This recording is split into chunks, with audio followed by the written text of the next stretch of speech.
च्या पावसाने महाराष्ट्राच्या महायुती सरकारचे वाभाडे बाहेर काढलेले आहेत.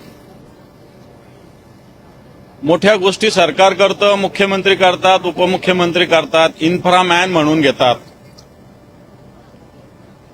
पण मिसिंग लिंक असेल, अटल सेतू असेल,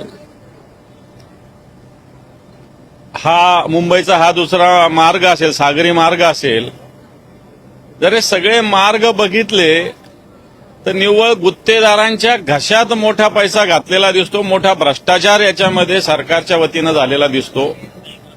कारण मिसिंग लिंकच्या वेळेस माननीय मुख्यमंत्री म्हटले तर 240 तासी वेगाने येणारा वारा जरी असला तरी त्याला फेस केला जाईल हा रस्ता, हा मिसिंग लिंक.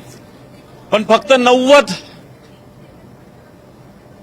अशा पद्धतीनं तासी वेगाचा वारा आहे, 240 नाही, फक्त 90. असं असताना मिसिंग लिंकचा पूर्ण गळती लागलेली आहे. त्याचा जो प्रवेशद्वार आहे तिथं मोठ्या प्रमाणावर दरड कोसळलेली आहे.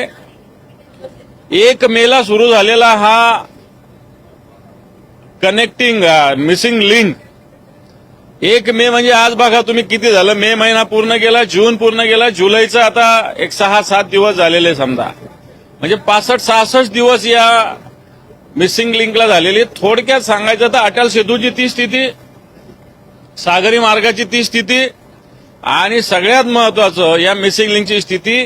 खऱ्या अर्थानं राज्याच्या सरकारचे वाभाडे या पावसाने बाहेर काढलेले आहे. सरकार काही मखलाशी करेल, आता काही गोलमोल उत्तरं देतील, परंतु मला असं वाटतं जनतेशी जीवाशी हा खेळ आहे आणि भ्रष्टाचाराला आणि गुत्तेदाराला पोचणारा हा खेळ महाराष्ट्राचं सरकार करते, स्पष्ट आहे.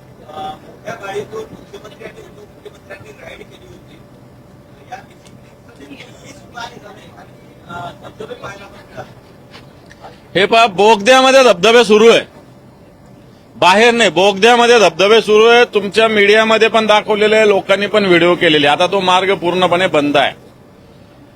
मला असं वाटतं अशी शोबाजी करण्याचा एक प्रघात माननीय मुख्यमंत्र्यांनी सुरू केलाय. नुसतं शोबाजी, गोलमोल बोलायचं, गोड गोड बोलायचं, प्रत्यक्षात काही नसतं. आतमधून सगळा मोठ्या घरचा पोकळ वासा, अशा प्रकारचे ग्रामीण भागात म्हणे, असा पोकळ वासा या सरकारने निर्माण केलेला आहे. मराठवाडा वॉटर ग्रीड प्रोजेक्ट संदर्भात त्या तत्कालीन सरकारच्या आणि या सरकारच्या 2 बैठका झाल्या.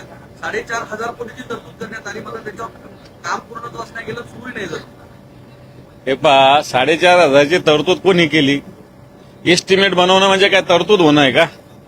अजून याचा 1 इंचही काम पुढे ढकललेलं नाही. एवढ्या मोठ्या प्रकल्पाचा सगळ्यात आधी प्रोजेक्ट रिपोर्ट बनवावा लागेल, सर्वेक्षण करावं लागेल. त्या सर्वेक्षणासाठी सुद्धाच पुरेसा निधी अजून आलेला नाही. त्यामुळे या फक्त बाजारात तुरी आहे, बाकी काही नाही.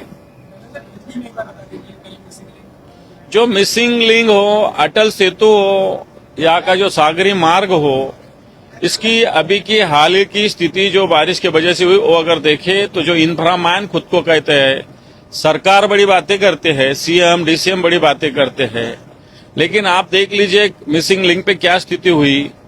मिसिंग लिंक के अंदर बड़ी तरह से धबधबे शुरू हुए, अटल सेतु पूरा उखड़ गया, ये सागरी मार्ग में भी पानी घुस गया. इस प्रकार ये सिर्फ विकास का दिखावा सरकार करते है. प्रत्यक्ष देखा जाए तो ये विकास का सिर्फ दिखावा है, प्रत्यक्ष विकास कहीं हुआ नहीं. ये सिर्फ भ्रष्टाचार के लिए बड़े बड़े प्रोजेक्ट लाए जाते हैं, भ्रष्टाचार इसमें करोड़ों रुपए का किया जाता है. इस भ्रष्टाचारी कंपनी के माध्यम से भारतीय जनता पार्टी को बड़ी तरह से फंडिंग लिया जाता है. अभी जो मिसिंग लिंक बनाने वाले कंपनी ने 55 करोड़ रुपए के erectile bond Bharatiya Janata party को दिए थे. कैसे क्या दिए है?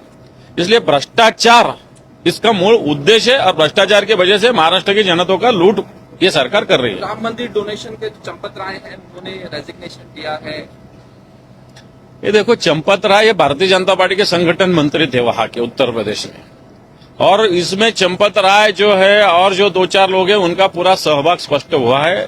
सिर्फ रिजाइन करने से नहीं होना, इन्होंने माफी मांगनी चाहिए. Thank you.